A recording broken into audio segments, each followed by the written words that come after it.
Definisinya apa? Tuh. Ya berarti yang untuk film itu nanti ini ya yang tadi film adalah, terus habis itu jenis film sama fungsi film kayak gitu ya Bu? Iya. Ya, terus kalau yang perilaku bullying itu nanti apa nggak sama kayak ininya Bu? Nggak sama kayak definisi yang ini operasional ini Bu? Sebetulnya kalau teori itu tidak hanya sekedar definisi ya. Jadi kalau bullying misalnya faktor-faktor yang mempengaruhi bullying. Ya. Kemudian mungkin ada bentuk gambar atau bagian yang menghubungkan perilaku bullying dengan faktor-faktor yang mempengaruhi. Jadi kalau teori lebih dari pembahasan definisi ya. Oh iya Bu. Jadi antara sebab akibat ya. Jadi kalau kita bicara teori, kita bicara sebab dan akibat. Ya antara lain faktor yang mempengaruhi perilaku bullying gitu ya. Ya. Terus ini hipotesisnya Bu. Kesimpulannya tidak terdapat berarti kan tidak terdapat kemunculan adegan.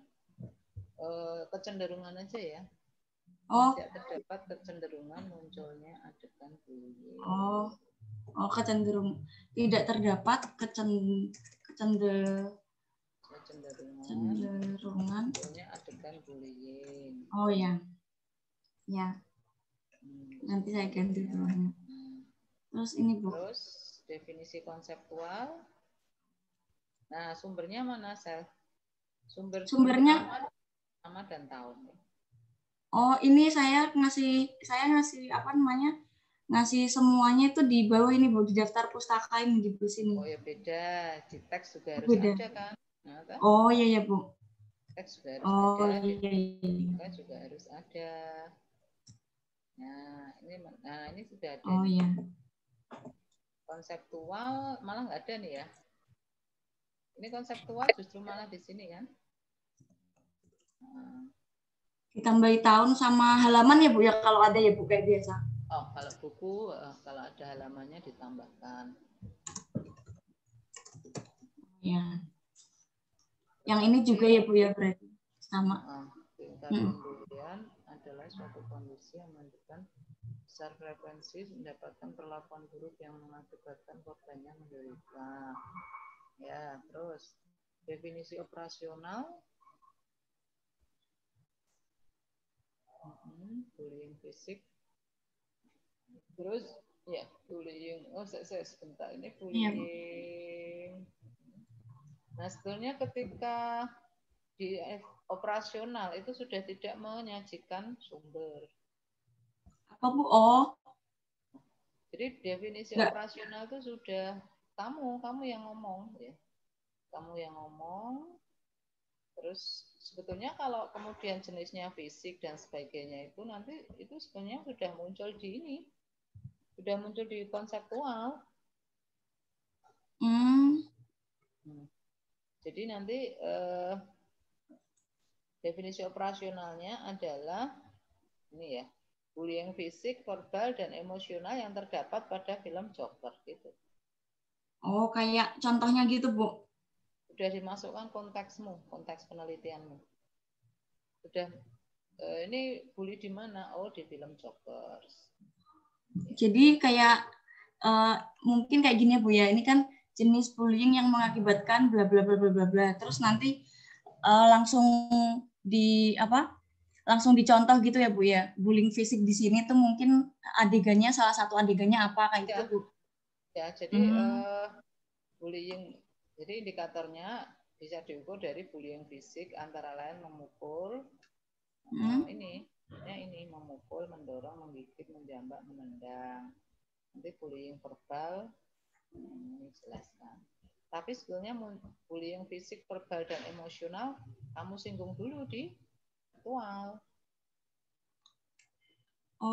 Oh berarti tuh ini ya Bu ya, diganti gitu ya Bu ya, bukan diganti sih. Soalnya di konsep antara konseptual dan operasional itu tidak boleh beda ya. Nah ini kan kalau ini nggak dimunculkan di konseptual dulu, seolah-olah ada sesuatu konsep baru itu loh di operasional, kan tidak sebetulnya. Nah, cuma kalau sudah disinggung, terus kamu rinci lagi, tadi ya seperti memukul, menampar, itu boleh. Tapi paling nggak bullying fisik, verbal, dan emosional tuh disinggung di konseptualnya. Oh ya, berarti habis paragraf kedua ini disebutin gitu ya Bu ya? Oh ya. Terus yang nomor 2 ini berarti nggak usah pakai sumber ya Bu ya? Enggak, kalau ini sudah kamu yang ngomong, nggak usah dipakai sumber. Oh iya ya. Oh nanti berarti nanti bullying fisik ini kan di sini langsung aja bullying fisik, terus habis itu dijelasin sedikit pengertiannya, habis itu langsung ini contohnya memukul. Nah nanti memukul di adegan joker, nanti memukul di joker tuh apa, melempar di joker tuh apa, kayak gitu Bu? Nggak usah, ya begini saja. Jadi nanti apa itu nanti di eksekusinya. Jadi cukup definisi operasional adalah ya tadi menurunkan itu ya. Pembulian adalah mengakibatkan korban menderita berupa bullying fisik, bullying emosional, bullying verbal pada film Joker. Bullying fisik diukur dari titik-titik memukul, menampar, bullying verbal diukur dari ini bullying emosional terjadi atas begini gitu aja cukup. Oh ya Bu. Ini udah Bu, udah selesai. Udah. Ya. Makasih ya Bu. Mungkin minggu depan saya selani dulu untuk di khusus membahas analisis isi diampu oleh Mbak Ayu Amalia, Mbak Ami. Jadi Mbak Ami masuk sekali. Nah, nanti bisa yang khusus yang analisis isi silahkan nanti konsultasi juga ke Mbak Ami karena saya minta satu sesi khusus untuk membahas analisis isi kuantitatif. Ya Bu, makasih. Dalam mungkin nanti hari Kamis depan saya kasih tambahan itu. Di Kamis depan nanti jam 8 Anda kuliah dengan Mbak Ayu Amalia 1 kali ya. Oke, ya Bu, makasih. Terus hari ini kan ada presensi ya kan. Nah, terus saya udah nulis di my class minggu depan presensi di Ampung Mbak Ami, Mbak Ayu Amalia. Terus sudah ada forum ya. Forumnya silakan nanti ditulis, diisi, terus materinya tentang forum itu kita share hari ini. Ya, jadi hari ini pemahaman tentang materi, terus forumnya untuk minggu depan. Ya. Oke, nanti bisa dilihat ya. Ya Bu. Forumnya bisa diisi mulai besok, coba nanti dilihat di my class setelah pemahaman materi ini. Ya. Jadi kuliah minggu depan diisi Mbak Ayu Amalia, terus forum mulai bisa diisi setelah ini, ya diisi. Kemudian ada yang harus Anda hitung di forum itu. Nah, apa yang Anda hitung adalah materi hari ini, dibahas hari ini. Oke, ya. Oke, kita langsung masuk materi dulu, ya. Karena saya bilang ke Mbak Ami harus saya selesaikan dulu metodologi. Kalau sudah selesai nanti masuk ke analisis isi.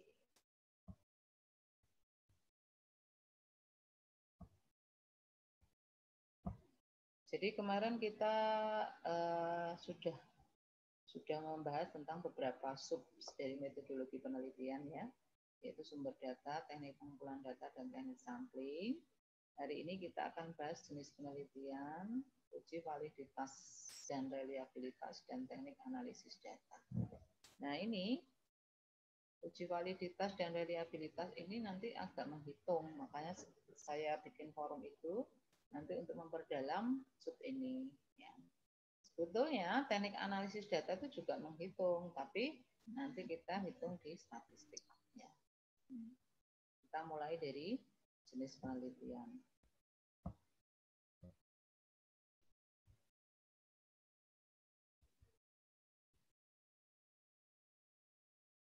Jenis penelitian, ya.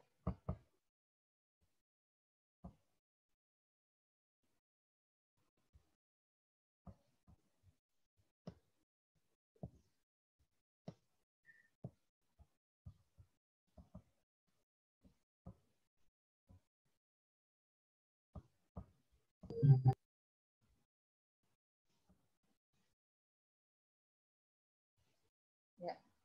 Untuk sub metodologi yang pertama itu jenis penelitian, tapi nanti boleh juga ditambahkan pendekatan penelitian atau secara umum judulnya bentuk penelitian atau strategi dan bentuk penelitian, mencakup isinya paradigma penelitian, pendekatan penelitian, dan jenis penelitian, ya. Atau bisa juga langsung ke jenis penelitian. Nah, jenis penelitian atau tipe penelitian itu ada 4.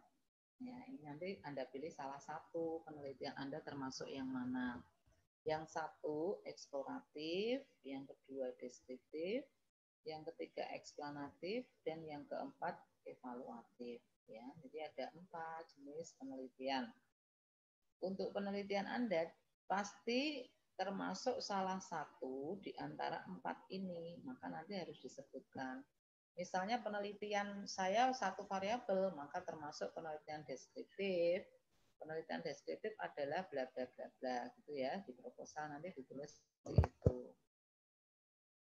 Nah, bisa juga tipe penelitian yang lain ya. Penelitian ini termasuk deskriptif, basic research. Ya, basic research itu apa? Jadi kalau penelitian basic research tujuannya untuk pengembangan teori. Ya, jadi penelitian Anda yang Anda buat di proposal kemarin semua itu adalah penelitian basic, ya. Bukan untuk terapan. Ya, kalau applied research yaitu penelitian yang diterapkan atau penelitian evaluatif. Kita lihat satu-satu ya. Jenis penelitian pertama, eksploratif. Nah, penelitian eksploratif itu meskipun tahap yang pertama, tapi penelitian ini merupakan tingkat penelitian yang awal, ya, yang merupakan penelitian penjelajahan.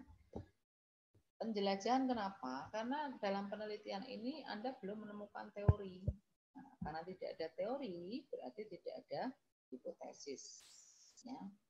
Penelitian harus terbuka atau peneliti harus terbuka, artinya apa? Peneliti datang ke lapangan untuk mencari ada persoalan apa di lokasi itu, ada persoalan apa pada subjek Anda. Jadi peneliti ke lapangan belum membawa apa-apa ya, kepalanya masih kosong. Dia ingin tahu sebetulnya ada persoalan apa. Itu disebut dengan peneliti harus terbuka. Apapun masalahnya itu yang akan diteliti. Nah, banyak diteliti di ranah etnografi atau antropologi ya, para antropolog dalam metode atau dengan metode etnografi atau grounded research ya. Di penelitian etnografi itu penelitian yang cukup lama ya, berbulan-bulan, ya. Partisipatori, ya. Observasi aktif, berperan penuh, ya, sehingga mereka di lapangan itu sangat lama, sangat intens, karena mereka memang ingin mencari masalah, masalahnya apa dulu. Ya. Nah, karena penelitian ini belum ada teori, maka penelitian eksploratif itu menghasilkan teori, ya. Nah, jangan salah, penelitian ini dilakukan oleh mahasiswa S3. Jadi, pembuatan disertasi ya itu adalah pembuatan atau penelitian yang menghasilkan teori. Ya, karena Anda tidak di sini. Contoh yaitu karakteristik kelas menengah di Indonesia. Kenapa kelas menengah? Kalau teorinya karakteristik kelas bawah sudah ada, kelas atas sudah ada, tapi kalau kelas menengah belum ada teorinya, maka judulnya adalah karakteristik kelas menengah di Indonesia. Persepsi masyarakat terhadap pornografi. Sementara ini pornografi masih debatable ya. Apa yang dimaksud pornografi? Ada yang mengatakan buka paha, buka dada. Loh, ada yang mengatakan itu bukan porno, itu seni. Bahkan patung telanjang sekalipun itu bukan porno, tapi itu seni bagi orang seni ya. Tapi bagi kaum agamawan ya itu merupakan sesuatu yang porno. Nah, ini mau dicari teorinya sebetulnya pornografi itu apa. Sehingga nanti prakteknya caranya membuat teori ialah kita harus mengundang para pakar ya, pakar misalnya tentang pornografi ya. pakar agama, pakar hukum, kemudian pakar seni untuk berdiskusi. Ya, kita adakan FGD untuk berdiskusi merumuskan apa itu pornografi. Itu ya, tentang eksploratif. Jenis penelitian yang kedua yaitu deskriptif ya. Ini yang banyak dilakukan oleh Anda. Deskriptif, tingkat kedua, pengembangan dari eksploratif. Nah, karena tingkat kedua otomatis sudah ada teorinya. Ya, yang jelas bahwa penelitian Anda yang deskriptif itu menggambarkan peristiwa pada masa sekarang, ya, bukan dahulu. Maksudnya sekarang itu sudah ada atau masih ada di ingatan informan. Ya. Jadi ketika informan ditanya masih ingat, ya, apakah atau seberapa sering Anda menonton ini, apa yang Anda perhatikan dalam film ini, masih ingat itu pada masa sekarang maksudnya itu. Nah, kemudian peneliti kalau di kuantitatif ya deskriptif, peneliti sudah mengetahui beragam variabel yang mempengaruhi sasaran studinya. Jadi Anda tahu untuk yang ketiga ini harus ada yang namanya teori. Jadi variabel-variabel yang Anda pasang sebagai variabel yang saling mempengaruhi itu berasal dari teori, ya. Teori yang sudah ada. Kenapa harus punya teori? Karena kuantitatif itu membuktikan teori, ya, makanya ada hipotesis. Ada teori, contohnya ya metode studi kasus, survei, ya. Dan di kuantitatif deskriptif ya, cirinya menggunakan statistik deskriptif, ya. Kita menghitung mean, median, modus, ya. Mean, median, modus. Contohnya adalah persepsi masyarakat terhadap kredibilitas SBY-JK dulu ya. Pola komunikasi ini kualitatif anak jalanan di Malioboro. Strategi Humas Pemkot Jogja dalam mempromosikan pasar bidikan. Nah, ini sudah ada teorinya semua ya. Jadi kalau Anda meneliti tentang persepsi masyarakat, ada teori persepsi. Kalau Anda meneliti pola komunikasi, ya teorinya sudah ada. Strategi Humas apalagi ya, itu sudah ada. Ini contoh penelitian deskriptif. Nah, penelitian Anda yang followers, subscriber, pengaruh ini, pengaruh itu terhadap ini, itu semuanya masuk nanti ya, antara deskriptif dan eksplanatif. Kalau yang satu variabel, motif, followers, kemudian tingkat kepercayaan, followers, kemudian tingkat kredibilitas, nah itu semua masuk ke deskriptif. Kalau di kuantitatifnya adalah satu variabel saja, masuk jenis deskriptif. Ya.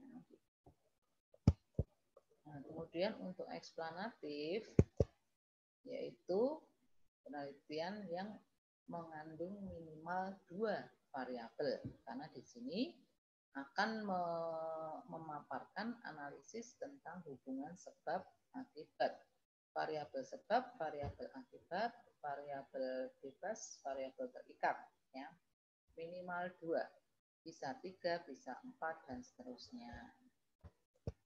Nah, kalau penelitian deskriptif kuantitatif, itu nanti pakainya adalah statistik deskriptif. Maka kalau eksplanatif itu menggunakan statistik inferensial.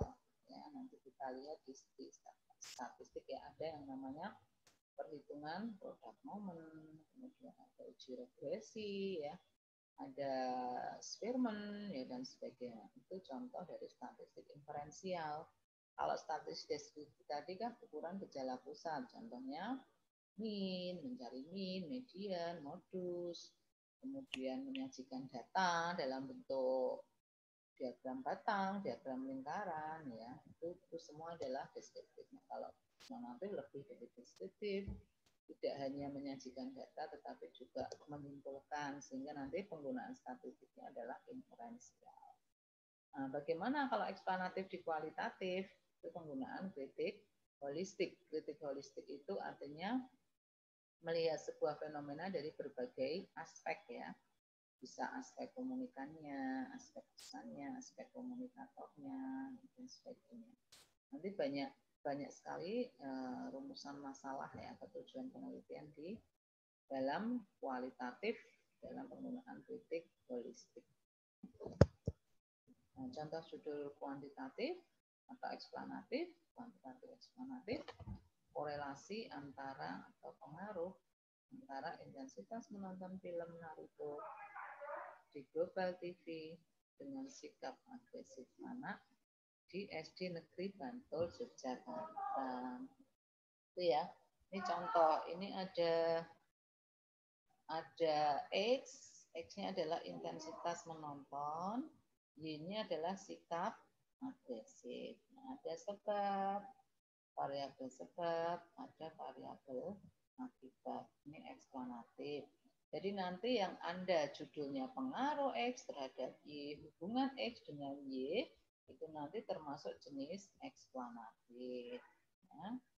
Nah, nanti dicari di subproposal itu, penelitian eksplanatif adalah bla bla bla bla menurut siapa. Jadi, dalam metodologi setiap sub usahakan ada referensi. Ya. Yang terakhir adalah penelitian evaluatif ya. Kalau yang 3 tadi itu penelitian basic ya, basic research, yang evaluatif itu termasuk penelitian terapan. Nah, kalau penelitian terapan tujuannya adalah untuk mengetahui efektivitas pencapaian hasil atau proses pelaksanaan suatu kegiatan yang telah direncanakan. Jadi ada kegiatan yang sudah dilaksanakan, kemudian mau dievaluasi. Nah, ini cara pengevaluasiannya itu menggunakan penelitian terapan. Ya. Kemudian contohnya adalah efektivitas bantuan lembaga internasional bagi LSM untuk pemberdayaan masyarakat pedesaan. Jadi kalau setelah diteliti ternyata antara perencanaan, antara target capaian tidak sama, antara perencanaan dan pelaksanaan ada gap, maka berarti tidak efektif, gitu ya, tidak efektif karena dievaluasi. Nah, bagaimana manfaatnya penelitian ini untuk memberikan masukan apakah suatu kebijakan itu yang sudah diterapkan itu mau dijalankan terus atau tidak. Contohnya seperti itu ya. Itu penelitian evaluatif. Oke, tentang jenis penelitian yang 4 itu silahkan direspon dulu ya. Silahkan direspon dulu.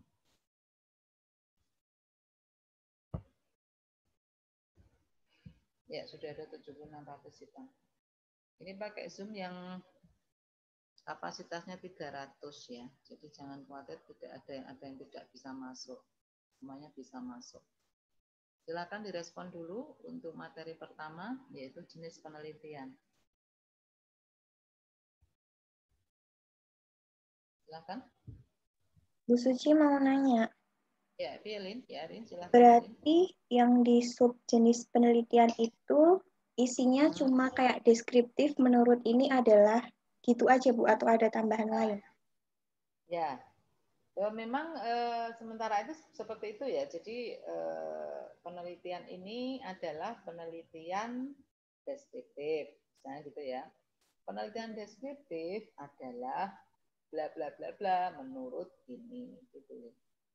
Oke, harus ada menurut ininya Bu. Terus semua di metodologi harus ada referensi buku per subnya. Makasih Bu. Ya, yang lain? Silakan yang lain. Nggak ada? Oke, kalau nggak ada ya sudah kita lanjut.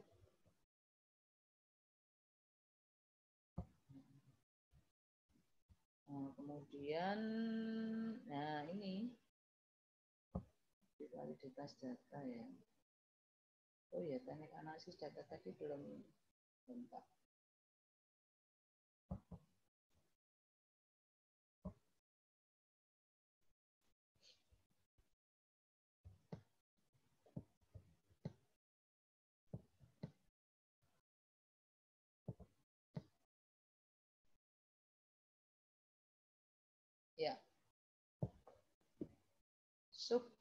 Selanjutnya ya, sub selanjutnya adalah uji validitas dan reliabilitas.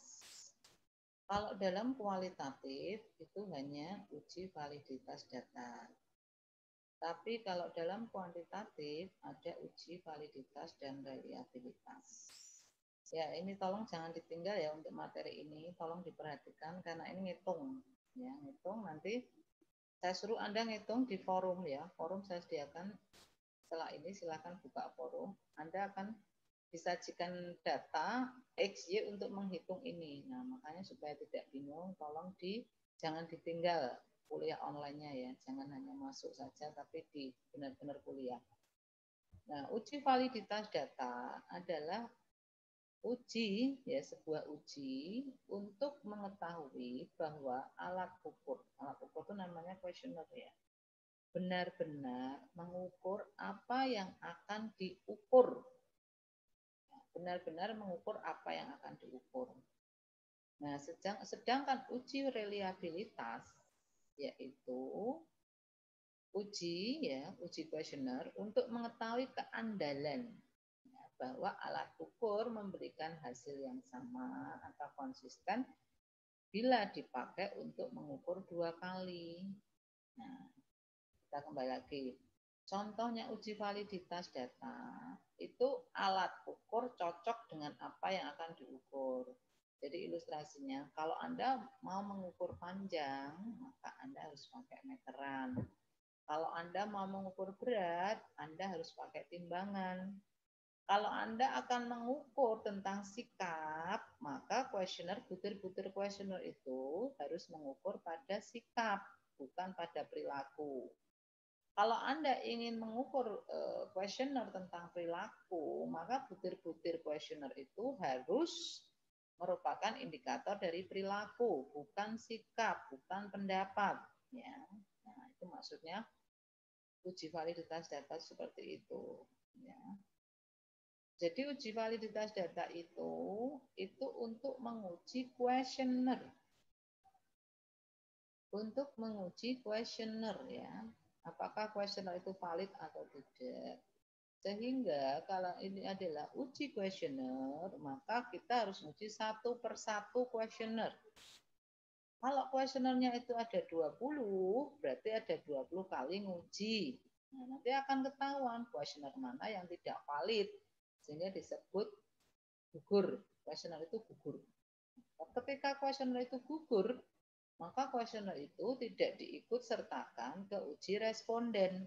Nah, loh kok uji responden Bu? Memangnya uji questionnaire itu bukan ke responden, bukan. Uji questionnaire ini, uji validitas ini ke populasi yang sama karakteristiknya tapi non responden, bukan calon respondenmu. Misalnya, kalau kamu followers Instagram A adalah respondenmu, maka kamu uji validitas datanya ke follower Instagram B yang merupakan Instagram yang sama-sama tipenya, ya, sama-sama misalnya produknya, sama-sama apa yang ada di Instagram ya, jadi seperti karakteristik yang sama seperti itu. Nah, misalnya kalau subjekmu atau respondenmu misalnya SD Negeri 1, maka uji validitas datanya ke SD Negeri 3, misalnya yang sekarakteristik, misalnya sama-sama di kota, ya sama-sama akreditasinya B dan seterusnya. Nah, untuk uji validitas data, Anda menyebarkan kuesioner itu minimal pada 30 orang non-responden. Ya. Nah, jadi kalau Anda Instagram saya followers di Instagram X, responden saya 400. Saya uji validitasnya kemana? Ya, ke Instagram, followers Instagram lain yang setipe, ya, misalnya tentang make up ya, cari yang sama-sama make up. Sebanyak berapa? Bukan 400, tapi 30 orang. Ya. Tapi 30 orang. Nah, nanti kalau sudah diuji ke 30 orang, nanti berarti misalnya questionnaire itu lulus semua, berarti 20 questionnaire itu Anda ujikan pada responden yang 400. Ya. Nah, oke. Biasanya ketika uji validitas data ada 1 atau paling banyak 2 ya kuesioner yang gugur. Nah, caranya mengetahui di mana ini gugur ini tidak dihitung ya, harus dihitung. Nanti bawahnya adalah menghitung. Nah, kemudian untuk setelah uji validitas data dilanjutkan dengan uji reliabilitas. Reliable apa tidak kuesioner itu? Artinya reliable jika kuesioner itu diujikan 2 kali kepada responden yang sama, maka hasilnya tetap sama. Itu namanya reliable. Ya, nanti cara ujinya bagaimana kita lihat di bawah ini. Nah, kemudian selanjutnya adalah langkah-langkah dulu untuk uji validitas data. Tolong ini bawa catatan ya. Ketika mendengarkan ini bawa catatan. Ini kalau praktek saya suruh Anda menghitung ya di kelas kalau misalnya offline. Nanti karena ini online maka tolong diperhatikan betul. Nanti prakteknya ada di forum. Uji validitas data. Langkah pertama adalah A. Definisikan variabel secara konseptual dan operasional. Sudah ya? Anda sudah di sini kan? Sudah. Nah, dari definisi konseptual dan operasional itu buatlah kuesioner. Nah, ini kita yang belum latihan. Belum latihan membuat kuesioner. Nanti ya, habis minggu depan kita lihat kuesioner. Nah, jadi setelah didefinisikan konseptual dan operasional, muncullah apa yang disebut dengan kuesioner. Oke. Nah, B, setelah jadi kuesioner, maka kuesioner itu diuji cobakan tersebut ya, kuesioner tersebut pada 30 orang responden minimal, non populasi tetapi tetap memiliki kesamaan karakter dengan populasi sebenarnya. Ya, tadi misalnya Anda mau meneliti di followers atau subscriber atau gamer ya, gamer PUBG. Maka kuesionermu Anda ujikan bukan ke responden PUBG ya, tapi responden gamer yang lain. Apa itu yang setipe yang hampir sama dengan PUBG. Nah, kemudian setelah mereka 30 orang ini mengisi kuesioner, langkah berikutnya adalah persiapkan tabel tabulasi jawaban. Nah, ini ada ya. Jadi perlu dicatat. Yang pertama itu setelah kuesioner jadi, persiapkan tabel tabulasi jawaban. Nah, ini ada tabel pertama. Tabel tabulasi jawaban responden. Nah, setelah ditabel, kemudian buat tabel kedua, yaitu tabel perhitungan korelasi. Tabel perhitungan korelasi. Ya.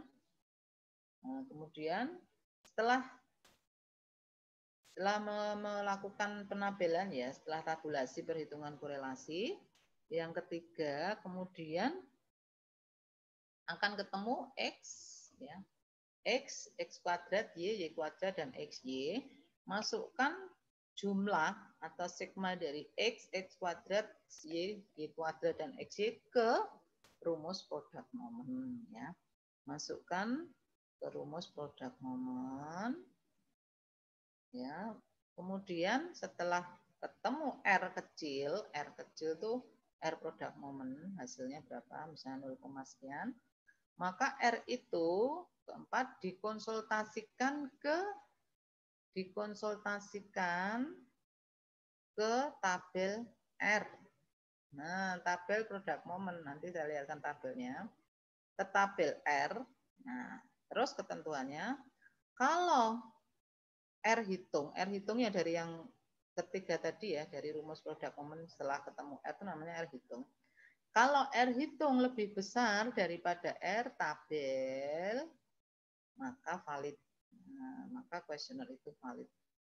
Tapi kalau R hitung kurang dari R tabel, maka tidak valid. Nah, yang tidak valid ini dibuang. Ya, artinya kuesioner itu tidak diikutkan pada uji responden. Oke. kita lihat ini sudah ya, A sudah, B ini kuesioner uji coba seolah-olah sudah. Nah, apa yang dimaksud C? Kita lihat. Yang dimaksud tabel tabulasi jawaban itu seperti apa? Nah, ilustrasinya respondennya 10 ya. Kita lihat ada 10 responden. Nah, ini. Nah, ini ada 10 responden. Responden 1, 2, 3, 4, 5, sampai 10.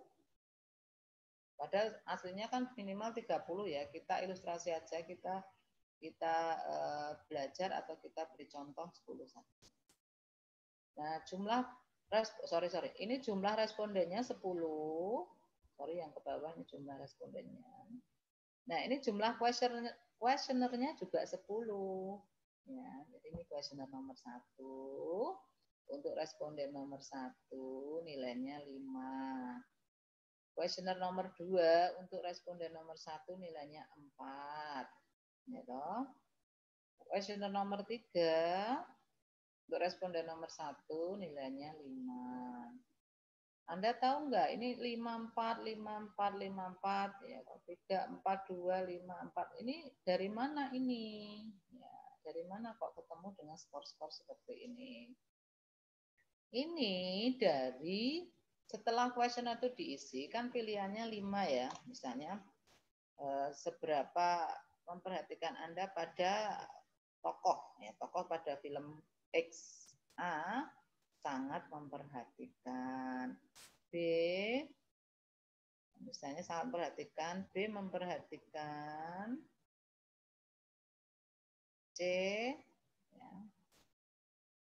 C misalnya cukup memperhatikan. D, kurang memperhatikan. E, tidak memperhatikan. Nah, jadi ada 5 pilihan setiap kuesioner. Nah, yang sangat memperhatikan itu nilainya 5. Memperhatikan 4, cukup memperhatikan 3, kurang memperhatikan 2, tidak memperhatikan 1. Nah, sehingga ketemu skor 5, 4, 3, 2, 1. Kalau respondennya ngisi A, berarti dia nilainya 5 kan? Ya, kalau respondennya ngisi B, nilainya 4. Kalau respondennya ngisi C, nilainya 3. Nah, ini ngisi D nilainya 2. Ngisi E nilainya 1. Oke, sampai sini dulu. Silakan direspon dulu, jangan sampai bingung dulu. Kita stop dulu ya. Silakan, ada yang merespon dulu, silakan. Saya Bu, mau tanya Bu. Mana? Rehan nih Bu. Iya Bu, paham? Ini tadi saya mau tanya tentang yang validitas data yang awal-awal. Kan minimalnya 30 orang, terus harus non-responden. Itu berarti maksudnya kayak kita uji pembanding gitu kah Bu dengan non-responden tapi sifatnya sama gitu atau gimana Bu maksudnya? Ya.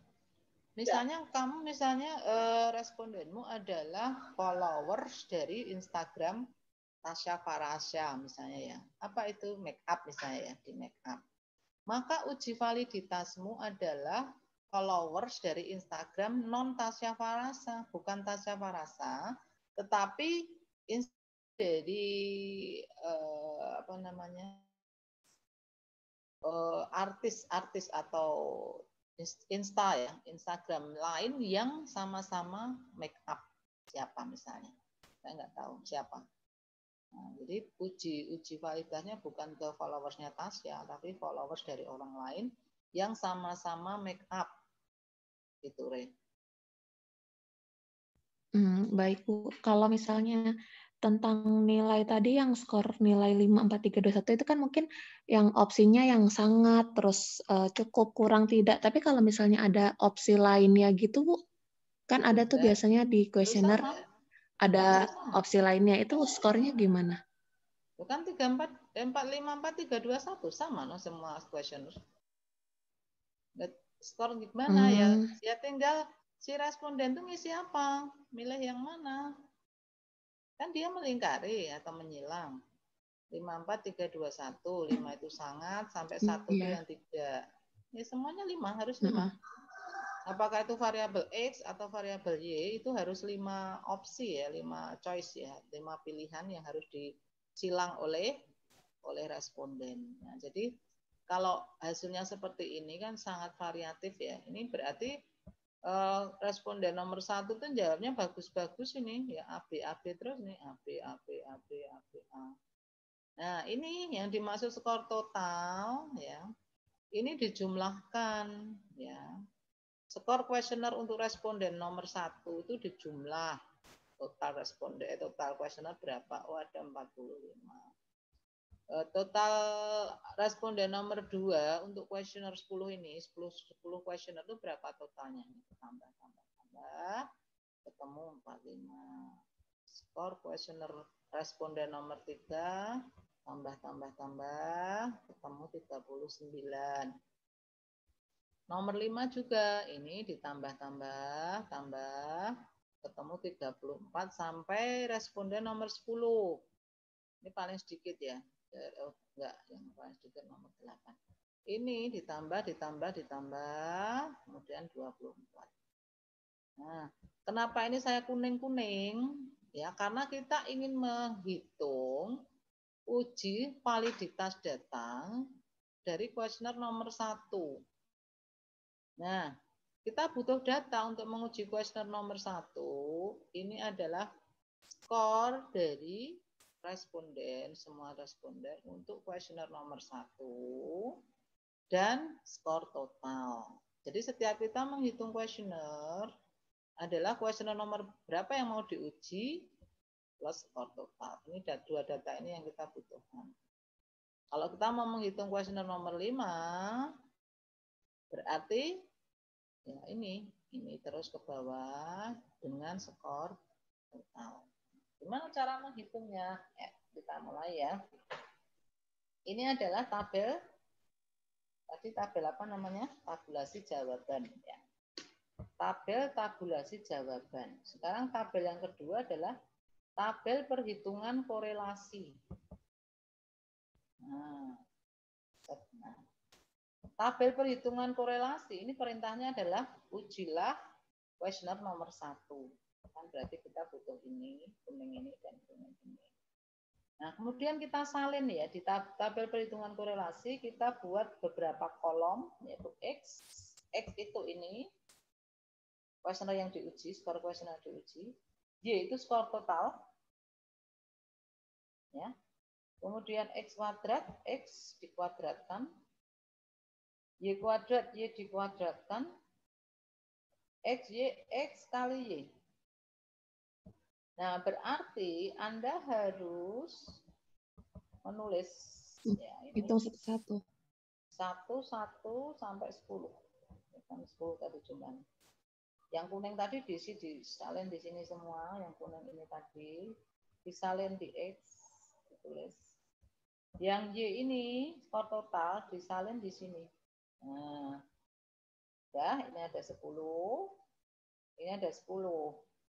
Kemudian dikuadratkan X-nya. Ini dikuadratkan 25. Y dikuadratkan 2025. XY artinya X kali Y. Berapa? Setelah semua terisi ya, 1 sampai 10 responden terisi. Akhirnya Anda harus menghitung jumlah. Ini dijumlah ke bawah. Ini juga dijumlah ke bawah berapa? Dijumlah semua X kuadrat, Y kuadrat, sigma XY. Nah, sehingga nanti Anda akan menemukan sigma dari X, sigma dari Y, sigma X kuadrat, sigma Y kuadrat, dan sigma XY. Nah, setelah ketemu sigma itu masukkan ke rumus produk momen. Ini rumusnya. Nah, N, rumus produk momen itu simbolnya R ya. sama dengan N. N itu jumlah responden. Berapa jumlahnya? Tadi. 10. Hah? Jumlahnya berapa? Jumlah tadi? responden tadi 10. 10. 10. Nah, ini diisi 10. Di titik itu kali ya. Kali sigma XY. Nah, sigma XY itu ini. Nah, sigma XY itu ini. Gitu, sigma XY. Kemudian dikurangi sigma X. Nah, sigma X itu yang mana? Sigma X itu yang ini. Sigma X. Ini ya, sigma X. Kemudian dikalikan sigma Y. Ini. Nah, dihitung semuanya, masukkan rumus, dihitung. Ini akar ya dalam kurung 10 kali sigma X kuadrat. Sigma X kuadrat itu ini. Sigma X kuadrat itu ini. Ya. Ya, sigma X kuadrat tutup kurung 10 dikali sigma Y kuadrat. Sigma Y kuadrat itu ini. Terus dikurangi sigma Y dikuadratkan.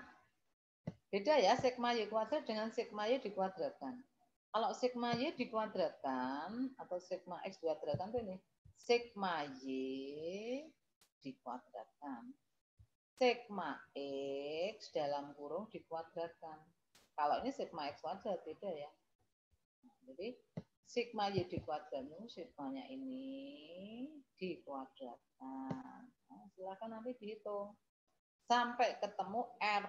Nah, biasanya R ini hasilnya 0, sekian, 0,9, 0,7, 0,2 sekian ya, 0,245, 0,639 dan seterusnya.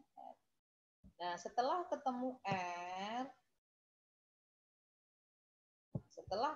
R, langkah berikutnya adalah konsultasikan nilai yang diperoleh R ya. Dengan melihat tabel pada alfa 5% atau 1%. Ya, saya sarankan saya milih yang 5% aja. 0,05. Ya. Dengan cara melihat tabel R ya di buku statistiknya. Jadi Anda lihat, ini kan sudah Anda punya R. Ini namanya R hitung. Ini namanya R hitung. Kita akan konsultasikan R hitung ini dengan R tabel. Kita lihat tabel R. Ada ya tabel R? Ada. Kita lihat seperti apa tabel R.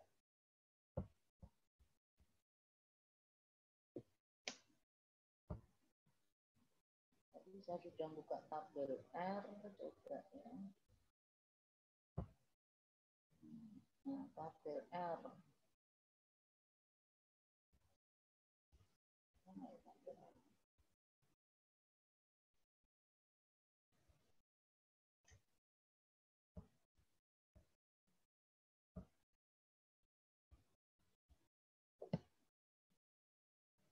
Nah, ini.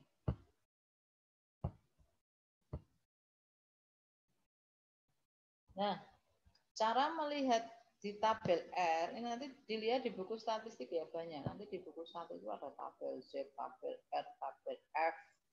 Ya. Kemudian ada tabel Spearman dan sebagainya. Banyak. Anda cari yang tabel R. Nah, cara melihatnya adalah, tadi respondennya berapa? Jumlahnya 10 kan? 10 toh? Nah, kalau Bu, Anda lihat di tabel R, itu N dikurangi 2. Berarti 10 kurang 2 kan 8. 8. Ya enggak? 8 kan? 8. Nah, saya minta tadi yang 0, alfanya 0,05 ini kan. Nah, kita temukan antara 8 dan 0,05 berarti ini ya. 0,632 kan. 0,632. Ya, itu tabel R ketemu itu. Tabel R ketemu 0,632. Oke. Nah, terus kita kembali lagi ke tadi ya. Kita kembali lagi ke tadi.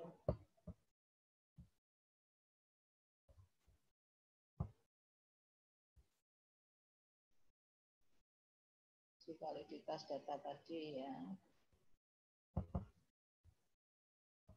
Kita kembali lagi ke sini, ya toh. Nah, ini diketahui bahwa untuk R 5% atau 0,05 dengan responden 10, hasil R tabel ada 0,632. Nah, tinggal R-mu ini berapa R hitungnya? Kalau R hitung di atas R tabel, misalnya R hitungmu 0,952, berarti valid. Tapi kalau R hitungmu itu di bawah R tabel, berarti tidak valid. Ya, berarti questionnaire itu gugur. Ya, questionnaire itu gugur. Gitu. Nah, caranya seperti itu untuk menguji validitas data atau menguji questionnaire. Nah, makanya ini karena belum dihitung, ya belum tahu Anda R hitungnya ketemu berapa. Nanti makanya latihannya di forum ya. Forum ada saya memberi soal tentang ujilah questionnaire nomor 2 nanti. Nah, saya menuliskan X-nya ini, Y-nya sekian. Tolong diuji valid atau tidak. Oke, untuk uji validitas data direspon dulu. Silakan. Bu Suci. Ya, Halo Bu, saya ingin memastikan berarti kalau untuk tiap pertanyaan itu nanti akan dicari R-nya ya Bu ya? Iya, no? Iya. Oke, terus kalau sebentar, guys. Ini kan kita bicara filosofi ya. Filosofinya untuk melakukan perhitungan uji validitas data. Tetapi karena teknologi ya, Anda nanti sudah bisa melakukan uji validitas data secara SPSS atau dengan olah data. Anda tinggal memasukkan data X dan Y ke uji validitas ke olah data. Anda bayar 100.000, sudah ketemu semua. Valid. Tetapi laporan mereka tidak sedetail ketika Anda ingin tahu sebetulnya ini dari mana kok bisa valid. Nah, makanya ini saya ajari tentang filosofinya secara manual supaya Anda tahu persis gimana toh kok bisa ketemu valid. Karena nanti kalau Anda uji validitas data di olah data ya, tidak ada rumus-rumus seperti ini ya, tahu-tahu valid 0, sekian, valid 0, ini tidak valid, begitu aja. Nah, tapi dengan cara seperti ini Anda mengetahui asal mula ya, questionnaire itu disebut valid atau tidak, gitu ya. Nanti dalam prakteknya Anda bisa kok langsung uji validitas, Bu, saya olah data aja kok, saya nggak menghitung sendiri. Tapi Anda harus tahu angka itu dari mana, gitu kan? Ya, oke, silahkan Balkis. Oke Bu, terus pertanyaan keduanya kalau yang tadi Ibu jelaskan kan lebih ke R lebih besar dari N atau N lebih besar dari R. Nah kalau sama dengan atau sama apakah ada Bu? Dan kalau misalkan ada apakah itu valid atau gimana ya Bu? Oh, tidak pernah sama ya? Mesti tidak akan pernah sama ya? Iya. Ya kalau sama ya dihitung valid. Misalnya sama. Tapi kasus belum pernah menjumpai itu sama. Kalau sama dihitung valid kan? Iya. Oke, Ibu. Sama dihitung valid. Oke. Oke, saya belum pernah kasus sama. Terus? Bentar Bu. Kalau bentar. Kok saya jadi lupa ya Bu? Nyatet nggak tadi nyatet toh? Nyatet. Ya. Ya udah Bu, itu dulu aja, nanti tanya lagi. Oke, yang lain? Makasih ya Bu ya. Ya. Ini kalau saya perintahkan, ini sebetulnya alfa ini dipilih oleh peneliti ya. Anda boleh milih 5%, boleh milih 1%. Nah, kalau 1% ya tadi yang di tabel 0,01 tadi, berapa jumlahnya ya. Tapi secara umum lebih banyak yang alfanya 5% atau 0,05. Ya. Yang lain? Mesti ada dong, masa nggak ada yang tanya. Paham ya? Udah paham untuk uji validitas? Oh iya Bu, saya ingat Bu. Saya mau tanya lagi boleh nggak? Kalau misalkan pada akhirnya data itu tidak valid, itu sebenarnya kesalahannya tidak validnya ada di salah hitung atau bagaimana, Bu? Kesalahan ini kuesionernya, cara dia mengungkapkan pertanyaan. Cara dia mengungkapkan pertanyaan bisa ambigu, ya, bisa ambigu, bisa minim. Oh gitu. Nah, mungkin responden satu nilainya sangat tinggi, responden lain sangat rendah. Nah, itu mungkin yang membuat ini ambigu ini. Jadi maksudnya si peneliti mau ngomong apa, ditangkap apa oleh responden gitu. Oke. Makanya kalau diukur apa yang mau diukur kan berarti. Iya benar-benar. Soalnya saya kira akan disalah hitung gitu. Enggak, terus kalau udah gimana, Bu? Kalau salah hitung enggak. Nanti juga diolah data kok. Bisa. Berarti kalau udah tidak valid itu harus meneliti di bagian yang salah atau ke semua responden ulang, Bu? Langsung dibuang, pertanyaannya dibuang. Gugur. Jadi misalnya ada 20 kuesioner, satu tidak valid yang nomor 2 misalnya, kuesioner nomor 2. Berarti nomor 2 itu dibuang atau nomor 2 itu gugur. Nah, kuesioner ya 19. Ya 19 itu yang diujikan ke responden. Gitu loh. Ya benar-benar. Berarti kita nggak bisa pada akhirnya nggak bisa jadi mengganti pertanyaan itu ya, Bu ya? Nah, kalau mengganti diuji lagi dong. Iya benar sekali. Oh iya benar. Kalau banyak yang tidak valid gimana, Bu? Nggak pernah ada. Nggak pernah ada. Oke. Biasanya tidak valid itu paling banyak 3 itu paling banyak. Oh iya. Oke. Ya, biasanya malah valid semua atau satu, Bu, yang tidak valid gitu. Oh iya, siap Bu. Paham. Ya udah, makasih ya, Bu. Yang lain? Bu, saya mau tanya, Bu. Memperjelas lagi, Bu, kalau untuk mencari R itu valid atau tidak valid itu gimana ya, Bu, tadi? Ulangi lagi. Ini kan kamu Bu. ketemu R hitung, Dwi, ya toh?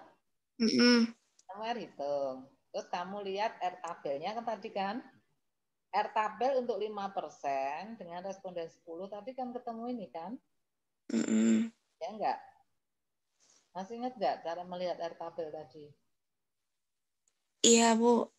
Nah, ketemu ini toh. Berarti Nah, sehingga kamu cocokkan apakah R hitung ini lebih besar dari R tabel. Kalau R hitung lebih besar dari R tabel, berarti kuesioner itu valid. Nah, gitu. Tapi kalau R hitungmu lebih kecil dari R tabel, berarti tidak valid. Gitu. Misalnya ketemu R hitungmu 0,534, kan di bawah R tabel. Berarti kuesioner yang kamu uji ini tidak valid.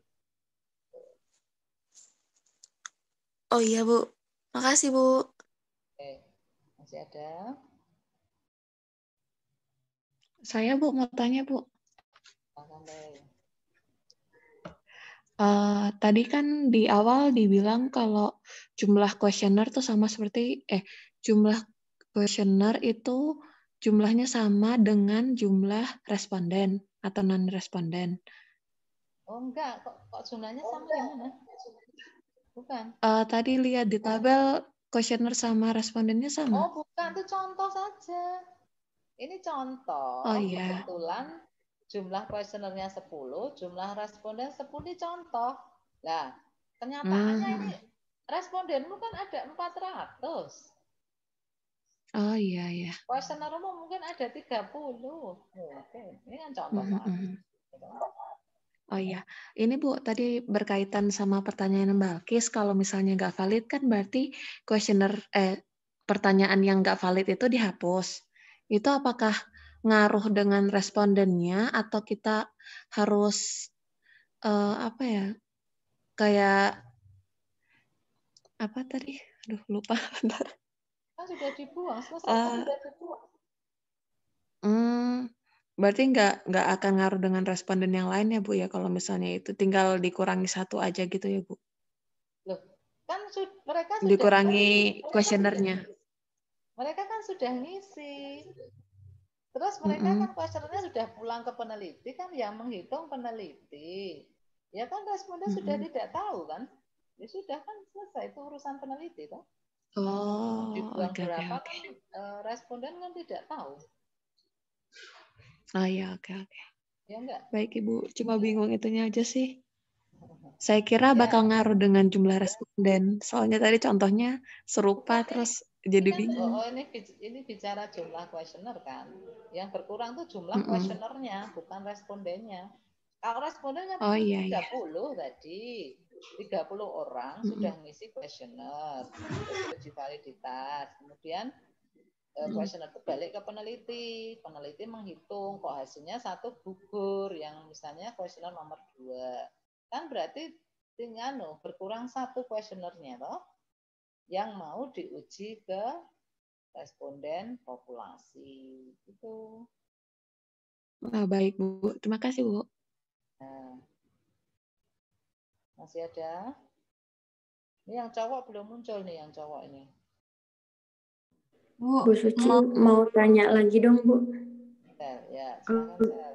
Siapa dulu nih, Gisa? Sisi nggak ada ini ya, Sel? Iya, Bu. Iya, analisis analisis ini. Nggak ada ini. Nah, nanti ke Mbak Ami ke ya, perhitungannya. Terus ada yang mau ditanya? Enggak, saya cuma emang analisis nggak ada sih, Bu. Tapi saya mau nanya aja. Cuma pengen tahu tadi kan Ibu di sini kan tabel R untuk alfa 5% atau 1%. Terus Bu Suci kan menyarankan yang 5%. Misal kalau kita pakai yang 1% itu memang kenapa harus pakai yang 5% gitu, Bu? Apa mungkin karena itu ketika itu kita pakai itu mempengaruhi jumlah sampling, jumlah sampelnya. Jumlah sampelnya bisa.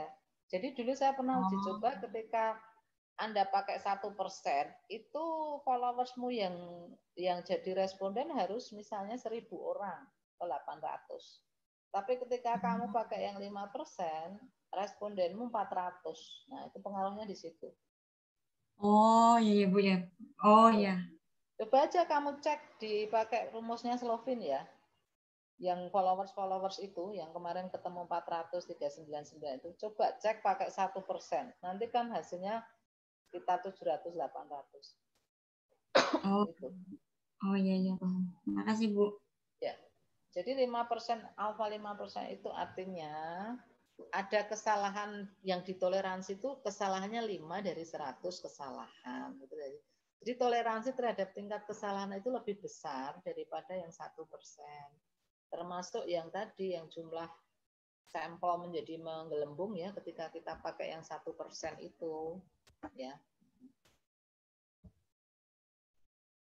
Oke, silakan. Ada yang lain? Bu Suci mau tanya lagi. Ya, silakan.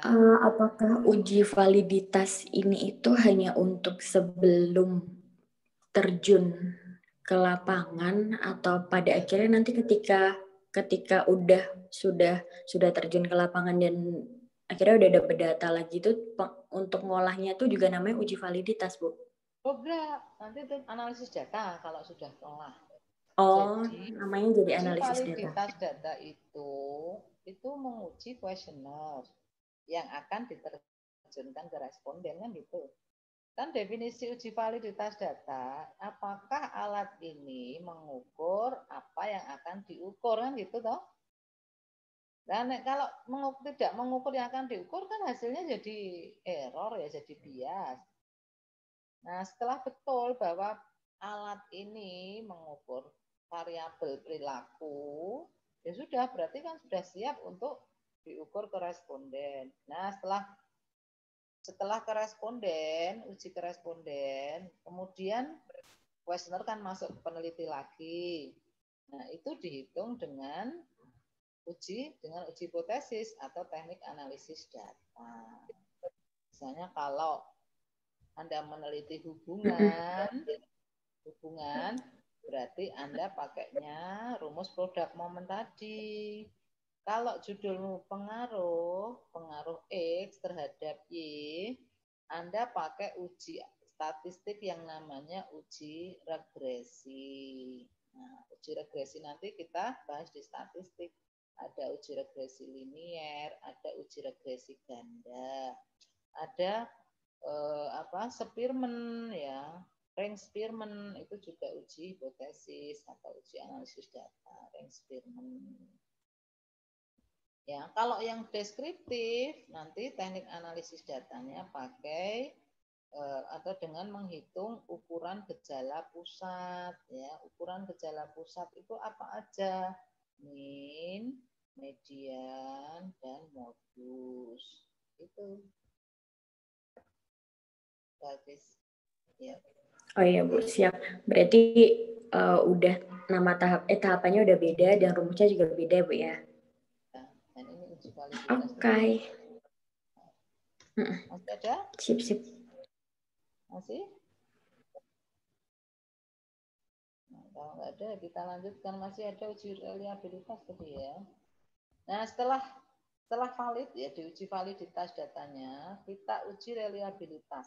Nah, caranya, uji reliabilitas data kan mengukur konsistensi ya dari alat ukur. Mengukur kuesioner itu apakah kuesioner itu konsisten setelah dipakai 2 kali pengukuran ya. Kalau ternyata hasilnya sangat jeglek ya tidak sama, berarti tidak reliabel. Ya. Tapi kalau hasilnya sedikit berbeda dengan hasil yang pertama, berarti reliabel. Caranya gimana? Nah, uji reliabilitas dapat dilakukan dengan teknik pengukuran ulang, belah 2, teknik bentuk paralel ya.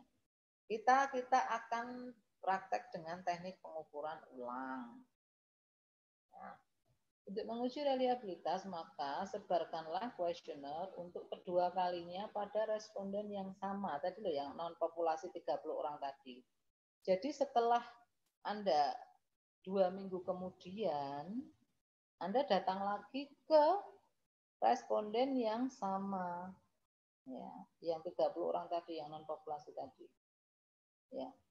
Nah, kemudian dihitung lagi, dibuat tabel lagi, tabel tabulasi jawaban, sampai Anda ketemu skor totalnya juga. Ya.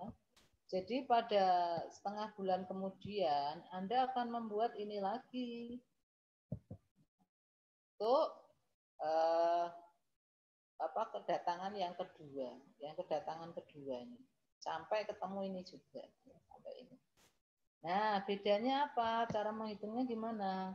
Nah, setelah Anda ketemu skor total, ya, maka bandingkanlah skor total untuk pengukuran pertama dan skor total untuk pengukuran kedua. Skor total pengukuran pertama itu disebut X, ya, X, dan skor total untuk pengukuran kedua disebut Y. Nah, kemudian sama langkahnya. Hitung, korelasikan dengan rumus produk momen, kemudian dikonsultasikan tabel R. Kalau R hitung lebih besar dari R tabel, berarti reliabel. Tapi kalau R hitung lebih kecil dari R tabel, berarti tidak reliabel. Itu untuk uji reliabilitas. Oke, ada pertanyaan enggak? Itu saja untuk uji validitas dan uji reliabilitas. Bisa membayangkan enggak ini cara mengujinya nanti? Nah, ini contohnya nih. Ini kan korelasi dengan produk mon ya, setelah 15 sampai 30 hari. Kenapa waktunya ini? Soalnya kalau lebih dari sebulan, ini responden yang pertama ngisi itu sudah lupa. Ya, sudah lupa dia dulu ngisi apa ya, saya ngisi A, B, atau C. Tapi kalau terlalu dekat, misalnya 3 hari Anda datang lagi ke mereka, masih sangat ingat gitu loh, masih sangat ingat, nanti hasilnya sama. Nah, makanya untuk tengah-tengah ya, 15 sampai 30 hari Anda datangi lagi mereka, kemudian Anda beri kuesioner yang sama untuk mengisi kembali sama seperti yang semula, nanti tapi belum tentu ya hasilnya juga sama. Nah, ini contohnya kan ini.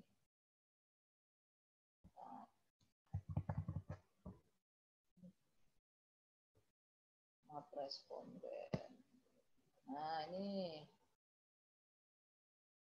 kan skor total yang pengukuran pertama tadi yang saya kuning ya, kuning paling kanan tadi.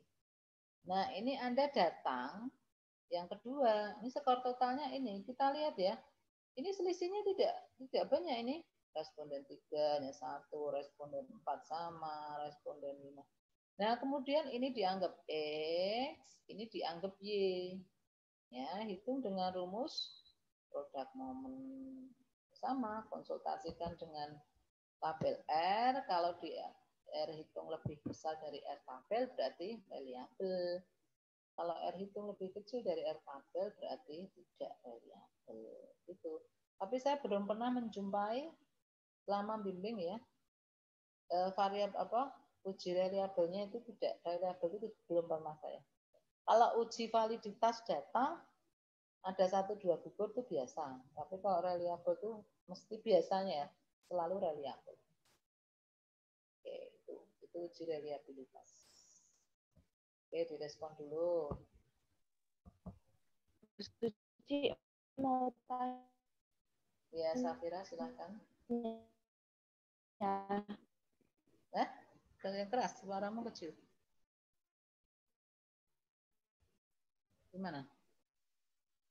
Hilang suaranya.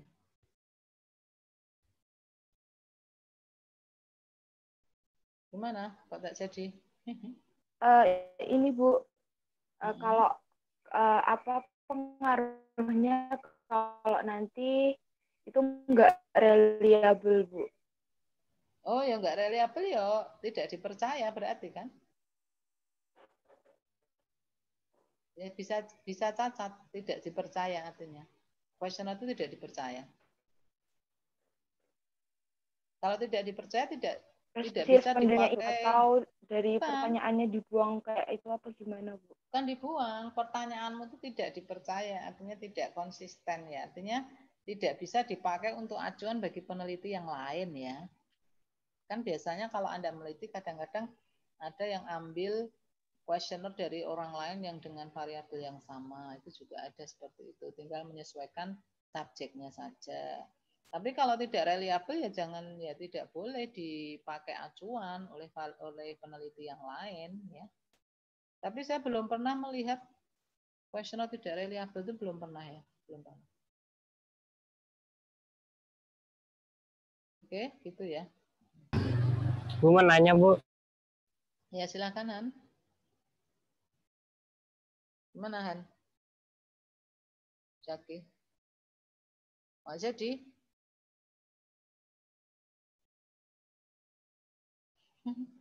Halo. Nggak jadi. Halo Bu. Bu. Ya, Aku saya lagi agak di luar Bu. Ini Bu, apa namanya? Kan Ibu tadi bilang kalau kuesioner pertama sama kuesioner kedua tuh harus sama ya? Yang apa namanya? Yang 15 hari lagi misalkan. Saya kasih kuesioner pertama tuh di hari pertama, terus di hari ke-15 dikasih kuesioner lagi kan Bu. Itu kalau hasilnya beda itu gimana Bu? Apakah ya, tidak harus beda kan?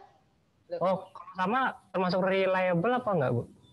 Oh, tadi kan kalau selisihnya tidak banyak mesti reliable. Oh, contoh jadi yang misalnya, tidak reliable gimana Bu? Nah, misalnya tidak reliable, misalnya ini 45, ini 20. Ini 45, ini 15. Ini 39, ini 10-an gitu tidak reliable. Kan selisihnya banyak banget toh. Nah, ini iya, Bu. Datangan pertama sama, ini 3, ini 1, ini sama. Jangan sedikit toh. Oh iya Bu. Nah, kalau jadi selisihnya lebih dari separuh lah itu mungkin tidak reliable ya. Jadi nggak usah dihitung ya Bu? 40, 41, 42, 41, 17 ya, ini perbandingannya tidak jauh kan? Ya memang tidak sama, tidak persis sama semua nggak mungkin, mesti ada selisih 1 atau 2. Kalau yang sama ya ada beberapa kan sama. Tiga iya. responden yang sama pada perhitungan 1 dan perhitungan 2. Oke? Oh iya Bu. Jadi kalau perbandingannya nggak terlalu beda, Ya, masih termasuk reliable ya Bu? Ya, tapi kan tetap harus dihitung, Han. Oh iya Bu ya. Ya, harus dihitung. Ya paham Bu. Makasih Bu. Masih ada? Bu, saya Bu. Ya, silakan. Nah, itu kan untuk di pengukuran 1 dan pengukuran 2 itu respondennya tuh harus dengan orang yang sama atau gimana ya Bu? Sama kan? Sama persis. Berarti kalau misalnya si Ana yang mengisi kuesioner di pengukuran pertama itu Ana, di pengukuran yang kedua itu juga harus Ana ya? Iya, kan itu untuk mengukur konsistensi, tapi. Baik Bu, jadi, uji reliabilitas itu kan apakah alat ukur ini konsisten setelah dipakai untuk mengukur 2 kali. Nah, yang nulis kan harus sama yang ngomong, yang ngisi itu. Oh iya Bu, berarti saat kita menyebarkan kuesioner itu kita harus waktu kita ngecek hasilnya itu kita harus memastikannya itu di nama ya Bu ya? Iya, iya dia di nama. Meskipun Oke, pada Bu. dasarnya nama itu nggak penting ya bagi sebuah munculnya data, tapi untuk siapa-siapanya itu harus kamu punya data ya. Misalnya responden nomor 1 atas namanya ini, 2 ini. 3. Oke, baik, terima kasih Bu. Ya, masih ada? Bu Suci, saya sebagai nama Anda merasa terpanggil. Saya mau tanya lagi. Kalau misalkan respondennya harus sama nih Bu, tapi kan kita nggak ada yang tahu ya, kalau tiba-tiba ternyata si anaknya itu nggak bisa atau kenapa-napa nih misalkan, nah itu bagaimana ya Bu terhadap uji kita? Pernah ada nggak Bu yang kayak gitu? Nggak pernah ya. Gini, jadi karena ini minimal 30, kamu nyebarnya jangan minimal. Ya. Iya benar-benar. Misalnya kamu nyebar 35. Nah, artinya ketika 5 orang itu tidak bisa, ya sudah kamu ambil yang 30 tadi kan, yang bisa. Oh iya benar. Jangan minimalis, dilebihi. Oh iya benar-benar. Sehingga tetap 30. Itu kan 30 itu minimal. Lah Anda mau nyebar 50 ya nggak apa-apa kok. Oke. Oh iya benar-benar. Oh Bu, berarti kalau misalkan kita pakai ini pacuannya 35 orang, tapi sebenarnya butuh datanya adalah 30 orang aja.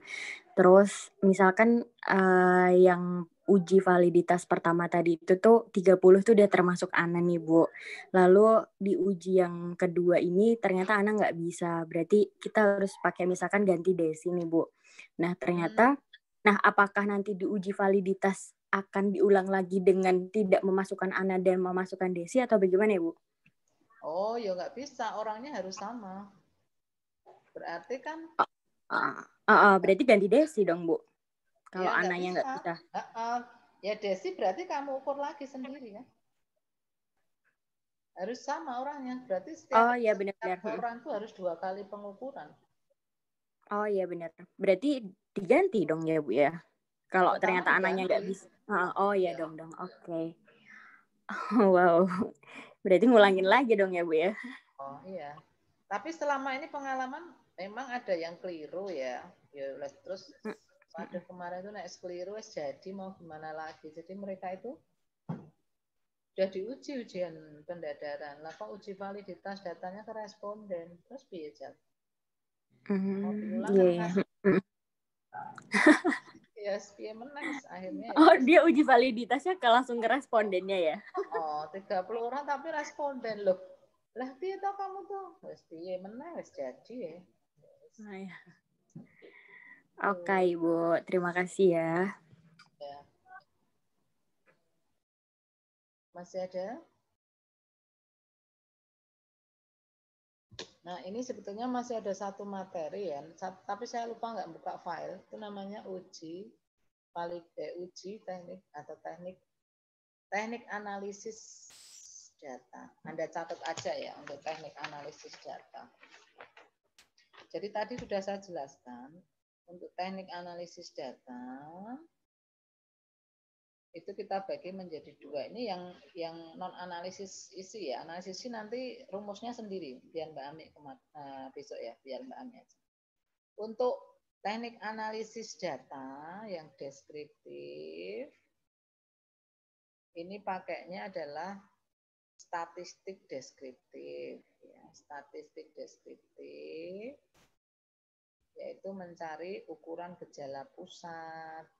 Ukuran gejala pusat antara lain min, mencari min, median, dan modus. Itu untuk deskriptif ya. Jadi yang variabel 1 kemarin siapa aja itu, silahkan nanti untuk teknik analisis data menggunakan ukuran gejala pusat yaitu min, median, modus. Anda tulis rumusnya di proposal. Rumus min, tapi min data kelompok ya. Rumus min data kelompok, bla bla bla bla, tulis.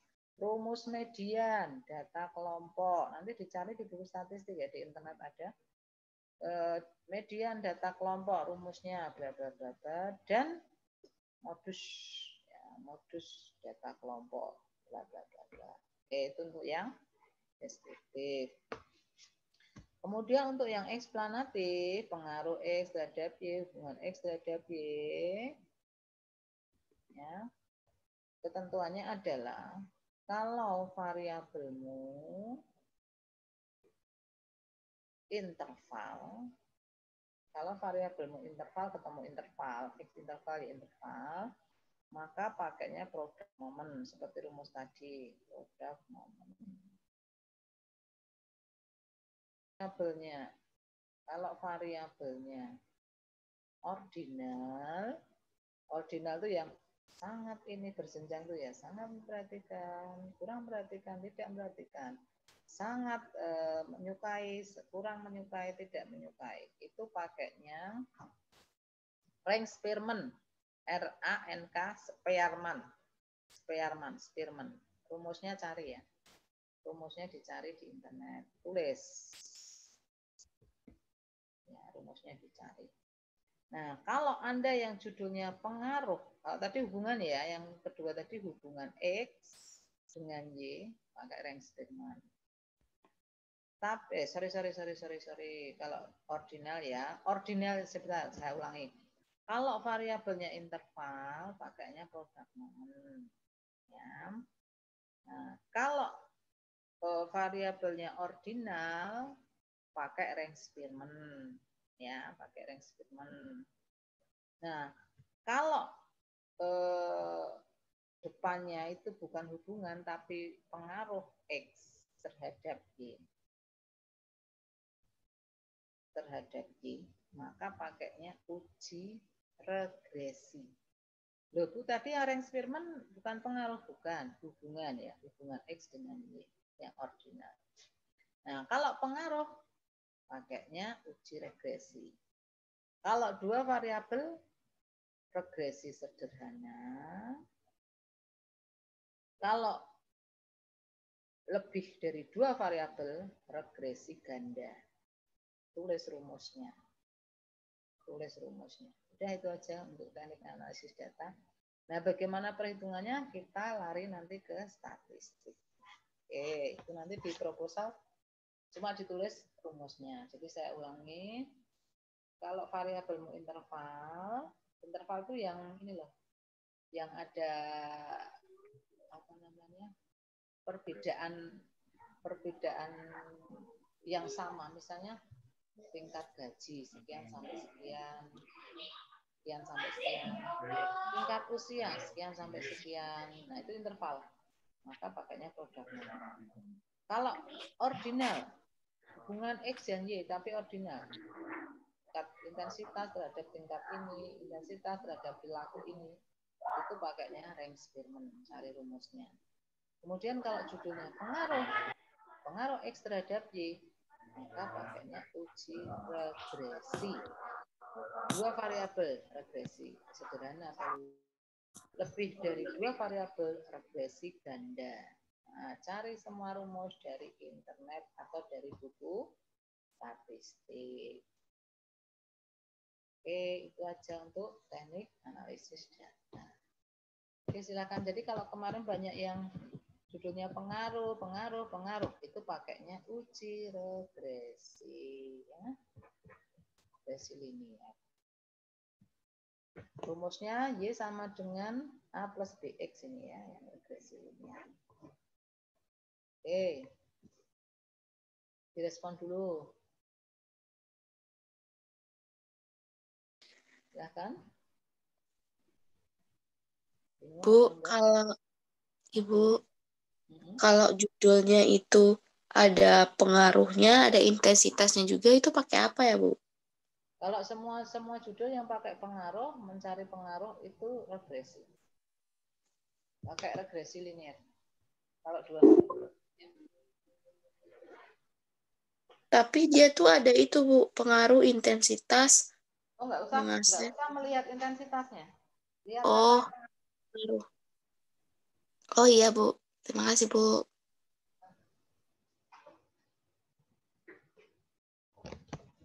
Masih ada?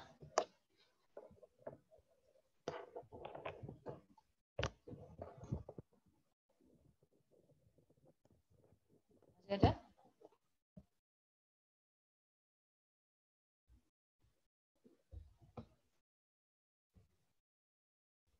Ini kok yang ikut cuma 8 ya? Padahal harusnya tuh ada 100 lebih loh. Iya, Bu. Nggak pada kuliah kenapa ya kira-kira ya?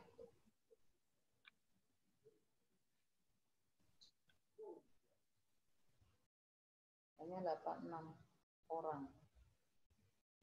Ada ini Zoom-nya kapasitasnya 300 ini. Gimana? Ada lagi? Bu, untuk yang uji regresi tadi rumusnya gimana ya, Bu? Cari di internet ya. Oh iya, baik, Bu. Biar jelas ya. Jadi kalau saya ini nanti kamu nulisnya bingung. Ini sama dengan A plus BX. Terus A sama dengan ini, B sama dengan ini itu ada semua. Di internet ada, di buku statistik aja. Ibu, saya Azizah mau nanya. Mau nanya. Ya, gimana? Ini kan saya kan judulnya ada pengaruhnya, berarti kan nanti pakainya regresi. Itu kalau dua variabel berarti yang sederhana ya, Bu, yang diambil. Oh ya. Itu nanti rumusnya bakal beda ya, Bu, sama yang ganda. Regresi ganda. Ya beda, no? Beda. Oh. Iya, ya. Kasih. Iya.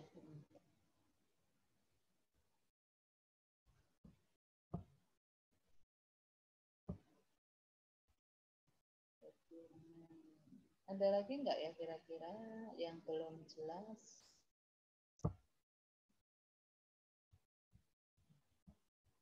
Coba ini bisa masuk atau lewat sini. Oh, analisis.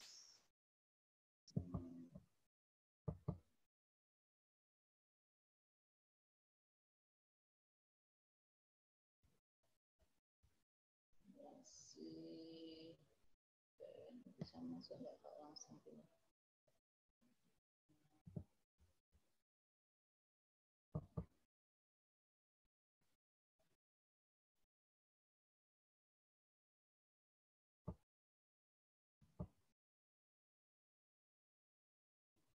Masih ada nggak yang bertanya?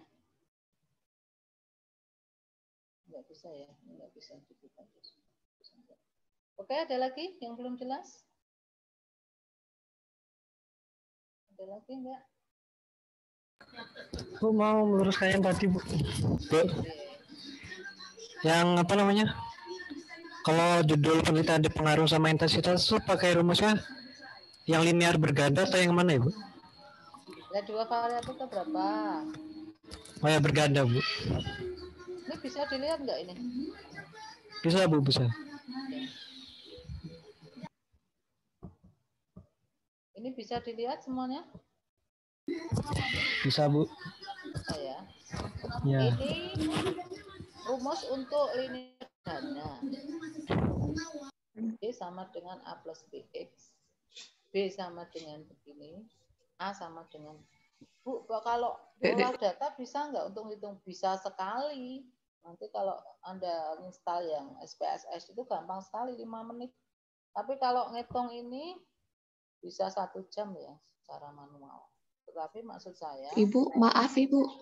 ya, Ibu, ini yang di sini yang kelihatan tuh folder-folder ya Bu? Ya, karena saya belum buka, nggak apa-apa. Saya jelaskan, jadi kalau nanti sudah ketemu rumusnya, kalau SPSS Anda ngerjakannya hanya skor X dan skor Y. Nanti diolahkan data Mas, olah data regresi. Nanti akan laporan ya, akan ada laporan begitu. Nah, ini uji regresinya hasilnya R square-nya sekian, 0,54. Sudah itu aja. Tetapi kalau Anda mengerjakan secara manual, dari rumus ke rumus, itu bisa hampir 1 jam misalnya. Tapi Anda tahu dari mana angka 0,5 tadi berasal. Ya, seperti itu. Ya, jadi rumus di buku statistik banyak sekali, jadi silakan nanti bisa diambil, bisa dari internet juga nggak apa-apa, rumusnya juga sama. Ya. Oke, gimana? Masih ada? Nah, nanti tolong, kecuali yang analisis ya, besok pendalaman, tolong yang deskriptif dan eksplanatif non analisis isi mulai ditulis tambahan kemarin ya, dari definisi konseptual sampai ke metodologi penelitian, cari buku-buku metodologi, cari buku-buku teori, kemudian usahakan sudah berbentuk outline proposal kuantitatif ya. Ini ada, harus Anda kumpulkan nanti beberapa minggu setelah ini. Itu merupakan UK 2 ya, UK 2. Kalau yang di forum itu saya hitung tugas ya, saya forum itu ada file yang harus Anda menghitung uji validitas, saya anggap tugas. Kalau yang ini nanti outline proposal saya anggap UK 2 ya. Pas 1 yang proposal kemarin, UK 2-nya lengkap, kemudian UK 3-nya statistik nanti. Oke, ada pertanyaan? Berarti Kamis tanggal berapa ya minggu depan ya? Nah, nanti saya kontak Mbak Ani. 19 Ibu. 19 ya? 19. Ya, oke. Kamis tanggal 19 Anda ketemu Mbak Ayu Amalia untuk materi analisis isi ya. Jadi saya kontak, saya kabari ke grup.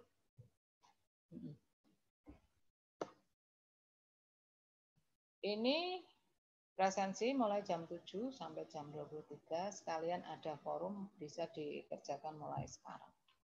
Ya. Oke, ada lagi? Cukup?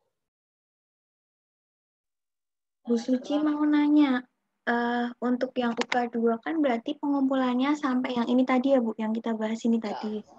Nah itu berarti cuma masukin rumusnya aja kan ya Bu? Masukkan rumus, pakai apa alatnya namanya, ya, regresi, linear sederhana, rumusnya ini. Oke, makasih Bu. Nah, dengan demikian Anda sudah menyelesaikan satu poin proposal ya, unit atau satu unit outline proposal kuantitatif ya, yang insya Allah ya layak untuk dijadikan skripsi. Itu jika sudah punya proposal, sudah nyicil ayam ya, artinya Anda sebenarnya tidak usah berpusing-pusing lagi untuk mencari data, mencari masalah penelitian. Ya, Anda sudah punya kok, ini tinggal kalau Anda pakai untuk skripsi tinggal memoles ya, bimbingan mungkin disesuaikan dengan arahan pembimbing, tidak sampai 1 bulan mungkin ya, sudah bisa seminar proposal.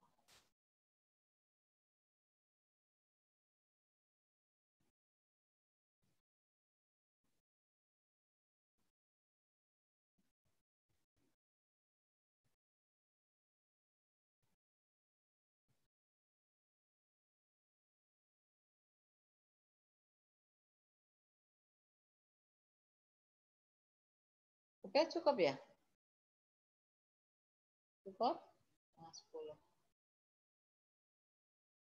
2 jam ya kita kuliah. Cukup ya? Gimana? Cukup? Iya, Bu. Baik, Bu.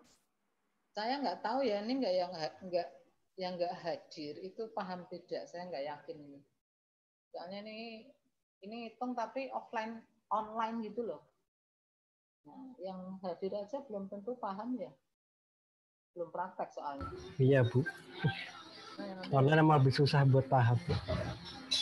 Karena ketemu langsung masanya. Ya. Oke, kapan-kapan bisa ya nanti statistik kita ketemu langsung kayaknya 1 kali aja. Terus nanti ujiannya sekali. Ini sudah banyak kok yang offline di kampus ini. Ya. Mungkin nanti ketika kita ukuran gejala pusat misalnya ya, menyajikan data kita ketemu aja nggak apa-apa. Nanti disesuaikan dengan jadwal. Ini yang lain udah ada yang offline belum toh? Belum ada, Bu. Baru wacana doang, tapi karena kemarin ada yang kena staff sipol ada yang kena, jadi nggak ada kelas offline lagi. Terus sementara waktu mungkin. Udah pada sembuh yang kena, udah pada sembuh ya karena offline. Oke, saya kira cukup sekian untuk kuliah pagi ini ya. Kita tutup dengan hamdalah. Alhamdulillah. Alhamdulillahirabbil alamin. Terima kasih ya, Bu. Terima kasih, Bu. Saya tunggu tugasnya ya di forum ya. Baik, Bu. Terima kasih, Bu Suci. Sama PLF ya. Terima kasih, Bu. Oke.